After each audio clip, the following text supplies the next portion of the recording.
اچھا مروت صاحب، نواز شریف چلے گئے ہیں، قاضی چلے گئے ہیں، اب عمران خان کب تک باہر آ جائیں گے؟ کیا توقعات ہیں آپ کو؟ نواز شریف تو گیا نہیں ہے، وہ تو میرے خیال میں کوئی ٹورنامنٹ ہے کبوتر بازی کا، اس میں شرکت کے لیے گئے ہیں۔ ابھی بھی نظام جو ہے وہ نواز شریف کی زبان کے تابع ہیں۔ یہ جتنے بھی بیٹھے ہوئے ہیں، چاہے اسمبلی میں ہو، حکومت میں ہو، تمام ادارے اس کی جنبش آبرو کے اشارے کے منتظر ہیں۔ لہذا شاید وہ کسی وقت پہ اپنے آپ کو وزیر اعظم نہ بنانے پہ کوئی اظہار ناراضگی ظاہر کر دے، لیکن ہم نہیں سمجھتے ہیں کہ یہ چھوٹا سا جو تغیر ہوا ہے، ہاں البتہ ایک امید ہماری پیدا ہوئی ہے، جو تیزی سے گرتی ہوئی ساکھ تھی عدلیہ کی، وہ شاید اب یہ ساکھ مزید گرنا تھم جائے۔ یہ جو ٹریبیونل میں سویلین کا مقدمہ ہے جو تقریباً سال ہوا ہے اور نہیں لگ رہا ہے، وہ مقرر ہو جائے، اور سپریم کورٹ کا جو کورٹ نمبر 1 جو ناانصافی کا منبع بنا ہوا تھا، وہ اب انشاءاللہ انصاف کی ایک نوید دے گا۔ میرا خیال یہ ہے، جو میں نے ایک بات کہی تھی کہ مین پروپوزز گاڈ ڈسپوزز، وہ لوگ جو یہ سمجھتے تھے کہ منصور علی شاہ کو ہٹا کے کسی اور جج صاحب کو، یا پھر جو موجودہ چیف جسٹس صاحب ہیں، ان کو لانے سے شاید ان کے کوئی مقاصد پورے ہوں گے، وہ یہ سوچ رہے ہوں گے کہ شاید اللہ نے جو کرنا تھا وہ ہو گیا، اور جو ابتدائی جو چند اقدامات ہیں یا افریدی صاحب کے، ان کی میں ستائش کرتا ہوں۔ صاحب یہ بتائیے گا کہ اپنے خلاف دائر کردہ جو دہشت گردی کے مقدمات ہیں، وہ چیلنج کیے تھے میں نے اسلام آباد ہائی کورٹ میں، میڈم سمن رفت صاحبہ کی عدالت میں آج مقرر تھے، اور فاضل عدالت میں جو ہے پولیس اور FIA کی جزوی رپورٹیں یہاں ریپرزینٹ ہوئی ہے، اور اب جو ہے چند دنوں میں یہ کیس دوبارہ ٹیک اپ کیا جائے گا۔ آج کل دہشت گردی کی عدالتوں میں دہشت گرد نہیں پائے جاتے ہیں، ہم پائے جاتے ہیں، کیونکہ دہشت گرد جو ہیں وہ کھلے عام پھر رہے ہیں، دہشت گردیاں کر رہے ہیں، اور جن کو پکڑنا تھا ان کو چھوڑ کے سارے ریاستی ادارے جو ہیں پاکستان تحریک انصاف کے ورکرز، لیڈرز، عمائدین، خواتین، ان کے پیچھے لگے ہیں۔ آپ دیکھ رہے ہیں آج بھی ہمارے کم و بیش کوئی 1000 سے زیادہ ورکرز کے کیسز جو ہیں وہ ATC 1 میں لگے ہوئے ہیں، اور ظلم کی حد یہ کر دیتے ہیں کہ ایک کیس میں جو ورکر ایک تھانے میں، مثال کے طور پہ سنجانی تھانے کے FIR میں گرفتار ہیں، تو اسی روز ان کو سنبل تھانے کے FIR میں ملوث کرنے کے لیے درخواست دے دیتے ہیں عدالت کو کہ یہ اب وہاں پہ ان کی شناخت پریڈ کرانی ہے۔ شناخت پریڈ کے نام پہ AC یا مجسٹریٹ جو ہے وہ 15-20 دن کی تاریخ دے دیتا ہے، پھر جب وہاں سے یہ پروسیس مکمل ہوتا ہے اور ضمانت ہوتی ہے تو پھر درخواست دیتے ہیں کہ اب جی کوہسار کے تھانے میں ان کی شناخت پریڈ کرانی ہے۔ تو یہی کام انہوں نے ریسکیو 1122 کے اہلکاروں کے ساتھ کیا۔ اپنی گاڑی پہ پولیس نے گولیاں مار دی اور کہا جی کہ یہ بھاگنا چاہتے تھے، سرکاری ملازمین ہیں اور آئے تھے فرسٹ ایڈ دینے کے لیے زخمیوں کو، یہ کہاں بھاگتے؟ عقل مانتی ہے یہ کہ یہ پولیس پہ حملہ آور ہوتے، اور پھر پولیس جو ہے ہمیشہ معجزانہ طور پہ بچ جاتی ہے، گاڑی کو گولیاں لگ گئی۔ تو لہٰذا اسلام آباد پولیس کی یہ جو کرتوت ہیں، یہ جو ہتھکنڈے ہیں، یہ انسانیت کے خلاف ہیں، اور یہ لوگ چھوٹ تو جائیں گے، لیکن جو تذلیل ہو رہی ہے یہ 2-3 ماہ اپنے بچوں سے دور، 1122 کے جو اہلکار ہیں وہ بیچارے ابھی تک اپنے وردیوں میں ہیں، تو حوالاتوں میں ایک تانے سے دوسرے تانے، ان کے ساتھ کیا کچھ نہ ہوا ہوگا۔ پھر ہمارے MPs جو ہیں جن کی بیلیں ہو گئی، ان کو بھی پھر نئے مقدمے میں ملوث کر دیا، انور زیب خان کو، ملک لیاقت کو اور دیگران کو۔ یہ سب آپ دیکھ رہے ہیں مملکت خداداد پاکستان میں ہو رہا ہے۔ آئینی ترمیم کے بعد ہمارے مایہ ناز کبوتر باز تو چلے گئے انگلینڈ، اور جب قاضی فائز عیسیٰ چیف جسٹس بنے تو وہ تشریف لے آئے. یہ اتفاق نہیں ہو سکتا ہے. اور جو ہی فائز عیسیٰ صاحب جو ہیں اس کا بوریہ بستر گول ہوا تو حضرت بھی فائز عیسیٰ کے ساتھ ہی روانہ ہو گئے. اس کا مطلب یہ ہے کہ نواز شریف کا موجودہ اب عدالتی نظام پہ اعتماد نہیں رہا جو اعتماد ان کا قاضی فائز عیسیٰ کی سپریم کورٹ پہ تھا. اور یہ خوشائند ہے کہ نئے چیف جسٹس صاحب نے جو کانسٹیٹیوشنل جو کیسز کی بینچز کی کمیٹی میں سینیارٹی کے اصول کو ملوز خاطر رکھا ہے. یہ تاثر قطعاً غلط ہیں کہ پاکستان تحریک انصاف جو ہیں وہ نئے چیف جسٹس صاحب کی مخالف ہیں. کوئی ہمارا اختلاف ذاتی اور نہ کبھی ہم نے ان کے فیصلوں میں عناد یا تعصب دیکھا ہے, خصوصاً پی ٹی آئی کے فیصلوں کے حوالے سے. یہ امید ہماری ضرور ہے کہ ان کے پیشرو کے دور میں پاکستان تحریک انصاف کے ساتھ سپریم کورٹ میں بسم اللہ الرحمن الرحیم. دیکھیں جی, چیف جسٹس یحییٰ فریدی صاحب جو ہیں وہ ایک ماناس قانوندان بھی رہ چکے ہیں بحیثیت وکیل, اور ہمیں یہی اس وقت توقع ہے کہ وہ جس منصب پہ بیٹھے ہوئے ہیں بحیثیت چیف جسٹس آف پاکستان, کہ وہ اپنے فرائض منصبی جو ہیں وہ صحیح طریقے سے ادا کریں گے. وہ عدل کی کرسی پہ بیٹھے ہوئے ہیں اور جتنے کیسز ہیں ان کے ساتھ بلا تفریق وہ عدل اور انصاف کے ساتھ پیش آئیں گے. یہ ہماری توقع ہے چیف جسٹس آف پاکستان سے.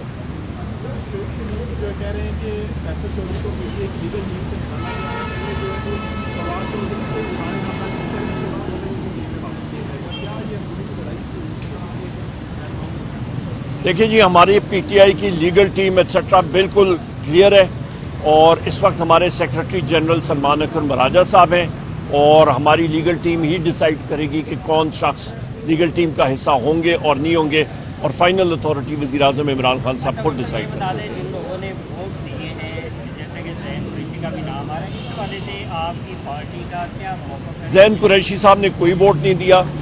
ہمارے ساتھیوں کو پارٹی نے, کور کمیٹی نے ڈیسائیڈ کیا, پولیٹیکل کمیٹی نے ڈیسائیڈ کیا, اور ان کو شو کاز نوٹسز جاری کر دیے گئے. شو کاز نوٹس کا جس وقت جواب ابھی سارے دے رہے ہیں تو وہ پارٹی ہی ڈیسائیڈ کرے گی کہ کیا کرنا ہے آگے.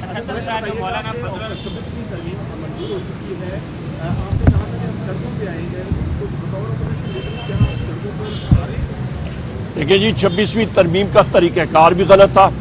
جس پارلیمنٹ میں 26ویں ترمیم پاس کی ہے اس کا وجود ہی اس حکومت کا غلط ہے. میں نے بحیثیت leader of the opposition floor of the house پہ یہ پوائنٹ آؤٹ کیا کہ یہ فارم 47 کی حکومت ہے, نمبر 1. نمبر 2, یہ سینٹ بھی مکمل نہیں ہے, کے پی کی سیٹیں یہاں پہ نہیں ہیں. یہاں پہ خواتین کی سیٹیں جو پاکستان تحریک انصاف کی ہیں وہ الیکشن کمیشن نے وہاں پہ ڈنڈا مارا ہوا ہے اور وہ ہمیں نہیں ملی گئی. اس کے علاوہ لوگوں کو زد و کوب کیا گیا, اس کے ثبوت ہم نے دیے. اور پھر اس سے اہم بات کہ جو اسپیشل کمیٹی بٹھائی گئی تھی اس کا کام ہی نہیں تھا کہ کانسٹیٹیوشنل میٹرز پہ وہ اس طرح دیکھے. اسی طرح یہ کہ آپ ٹریکٹر کو موٹر وے پہ لگا دیں یا موٹر وے کی گاڑی آپ کھیتوں پہ لگا دیں, 4 پہیے دونوں کے ہوتے ہیں پر دونوں کا کام مختلف ہوتا ہے. اسپیشل کمیٹی کا کام جو بنا تھا وہ ایم این ایز کی رسپانسبلٹیز اور پریویلیجز کا تھا. ہمارے لوگ جو پہلے بھی زد و کوب ہوئے تھے, پارلیمنٹ کے اندر آ کے انٹیلیجنس ایجنسی کے لوگوں نے ان کو اٹھایا تھا, زد و کوب کیا تھا, مارا تھا, اریسٹ کیا تھا, اس کا تعین کرنا تھا کہ اس کا ذمہ دار کون ہے. اسپیشل کمیٹی نے اپنا کام نہیں کیا اور وہ دوسری طرف چل پڑے. یہاں تک کہ جو اسپیشل کمیٹی کے چیئر تھے سائیں خورشید شاہ صاحب, ان کو بھی نہیں معلوم تھا کہ جو 10ویں میٹنگ تھی اس پہ جو دستاویز یا پھر جو مسودہ اگری ہوا تھا وہ کابینہ میں گیا, اس کو تبدیل کیا گیا. سو کابینہ نے اور اس فارم 47 حکومت نے پارلیمنٹ کے ساتھ اور اسپیشل کمیٹی کے ساتھ داغا بازی کی. اور مولانا فضل الرحمان صاحب کے حوالے سے آپ بات کریں تو ان کے ساتھ وہ بھی اپوزیشن کی پارٹی ہیں, ہم بھی اپوزیشن کی پارٹی ہیں. ہمارا تحریک تحفظ آئین پاکستان کے ساتھ ہم لوگ اس کے ایک ممبر ہیں. ہمارے الائنس کے صدر جناب محمود خان اچکزئی صاحب ہیں. تو ہمارا اپنا ایک نظریہ ہے, ہم لوگ اس نظریے پہ قائم ہیں, بحیثیت پارٹی بھی, بحیثیت الائنس بھی. مولانا فضل الرحمان صاحب کا بھی ایک اپنے ایک ٹریک پہ, پیرلل ٹریک پہ, پٹریاں دونوں ہمارا ہدف ایک ہی ہے کہ یہ مصنوعی حکومت یہ ملک کو نہیں چلا سکتی. ملک میں جو ضروریات ہیں لوگوں کی، وہ مہنگائی ہے، وہ غربت ہے، وہ آپ کی بے روزگاری ہے، اس کو ہم نے ایڈریس کرنا ہے، نہ کہ اس وقت جو عیاشیاں ہو رہی ہیں، اس حکومت کی اخراجات بڑھ رہے ہیں، کسی چیز پہ کنٹرول نہیں ہے، کرپشن عروج پہ ہے. 450 ارب روپے کا گندم کا سکینڈل ہوا، محسن نقوی نے کیا، خود ہی اپنی کمیٹی بٹھائی اور خود ہی اپنے آپ کو صاف کر دیا. بے تحاشا اور سکینڈلز آ رہے ہیں، چینی ایکسپورٹ ہو رہی ہے، ملک میں چینی کی قیمت بڑھ رہی ہے، کنٹرول میں کوئی چیزیں ہیں نہیں، تو اس پہ یہ لوگ اٹینشن ادھر ادھر کرنا چاہ رہے ہیں. ملک میں افراتفری ہے، بلوچستان میں اسمگلنگ دیکھیں وہاں پہ کیا حالات بنے ہوئے ہیں، وہاں پہ افراتفری ہے. کے پی کے بارڈر ایریاز میں وہاں پہ آپ دیکھیں کیا ہو رہا ہے، پورے ملک میں افراتفری ہے. کچے کے ڈاکو کو یہ کنٹرول نہیں کر سکتے ہیں پنجاب میں، اور یہ جا رہے ہیں آگے لا اینڈ آرڈر ٹھیک کرنے کے لیے. مولانا فضل الرحمان نے لانگ مارچ کی کال دی، کیا اس کے ساتھ یہ بھی شامل ہوگی؟ اور دوسرا انہوں نے الیکشن کا بھی مطالبہ کیا. میں الیکشن کا مطالبہ بالکل جائز ہے، صحیح ہے. لانگ مارچ کی کال جس طرح میں نے پہلے اس سوال کا جواب دے دی ہے، میں صرف بریفلی اس کو ریپیٹ کروں گا کہ ان کا اپنی ایک سیاسی پارٹی ہے اور ہماری اپنی ہے. کوئی ایسی چیز نہیں ہے، یہاں پہ ایک ہی بلاک ہے اور وہ ہے وزیر اعظم عمران خان صاحب کا بلاک، اس کے علاوہ اور کوئی بلاک نہیں ہے پاکستان تحریک انصاف میں. بہت شکریہ جناب. جی، تو جناب علیمہ خان صاحبہ عمران خان صاحب سے مل کر باہر آ رہی ہیں. جیل کاٹنے کے بعد آج پہلی ملاقات ہوئی ہے. ویلکم بیک علیمہ صاحبہ. آج خان صاحب سے ایک بار پھر سے آپ کی ملاقات ہوئی ہے جیل کاٹنے کے بعد. کیا کہنا تھا خان صاحب کا، کیا باتیں ہوئی، بتائیے گا. ادھر کر دوں. دیکھیں 3 اکتوبر کو عمران خان نے جو آج میں نے بتایا، میں آپ کو وہی بتا دیتی ہوں ایگزیکٹلی جو انہوں نے بتایا. انہوں نے کہا 3 اکتوبر کو انہوں نے رات کو سارا کچھ بند کر دیا، بجلی بھی بند کر دی. کہتے 5 دن تو کمرے میں نہ بتی تھی اور اخبار جو ان کے پاس ایک آتا ہے، ان کے پاس کوئی انفارمیشن نہیں تھی باہر کیا ہو رہا ہے. اور ان کے ساتھ جو انہوں نے ظلم کیا ہے، جو ان لوگوں نے ظلم کیا ہے، میں تو ابھی ہمیں تو صرف اس کی چیز کی تکلیف ہو رہی ہے کہ ان کو دیکھیں. عمران خان کو آپ کو پتہ ہے کہ قاتلانہ حملہ ہوا تھا، آپ کو پتہ ہے نا قاتلانہ حملہ ہوا تھا.